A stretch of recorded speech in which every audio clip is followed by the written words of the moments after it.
Visa के मालिक साहिल भाटिया और उसकी पत्नी को पुलिस कई दिन बाद भी गिरफ्तार नहीं कर पाई। ना तो पुलिस साहिल भाटिया को गिरफ्तार करना चाह रही है और ना ही छापेमारी की जा रही है। अगर पुलिस चाहती तो अब तक साहिल भाटिया और उसकी पत्नी सलाखों के पीछे। शहर के रसूखदारों और राजनेताओं के दबाव में ना तो छापेमारी की जा रही है और ना ही गिरफ्तारी की जा रही है। फरार होने के बाद भी ओम वीजा के दफ्तर पर ताला लगने के बाद भी ट्रैवल एजेंट का धंधा लगातार जारी है।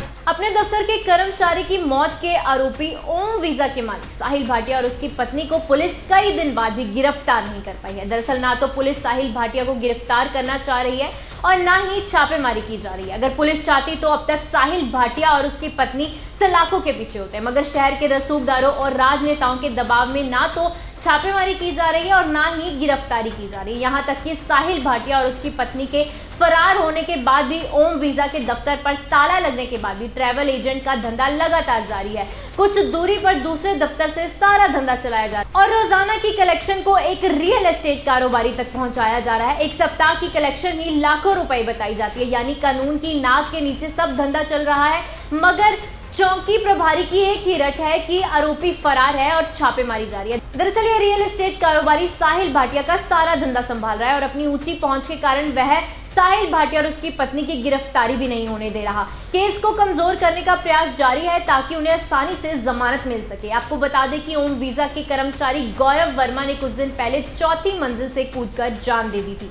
आरोप था कि साहिल भाटिया और उनकी पत्नी लगातार उसे प्रताड़ित कर रहे थे, जिससे आहत होकर गौरव वर्मा ने मौत को गले लगाया था। दरअसल पुलिस पहले दिन से ही केस को कमजोर करने में लगी हुई थी, तभी एफआईआर में सिर्फ साहिल भाटिया का नाम लिखा था और दूसरी और कॉलम में साहिल भाटिया की पत्नी लिखा था और पुलिस उसकी पत्नी का नाम तक लिख नहीं पाई। दरअसल पुलिस चाहती थी कि मीडिया तक साहिल भाटिया की पत्नी का नाम तक न जाए। अब सबकी नजरें साहिल भाटिया और उसकी पत्नी की जमानत अर्जी पर टिकी हुई है। अगर इस मामले में दोनों को जमानत मिल जाती है तो उनका धंधा फिर चमकने लगेगा।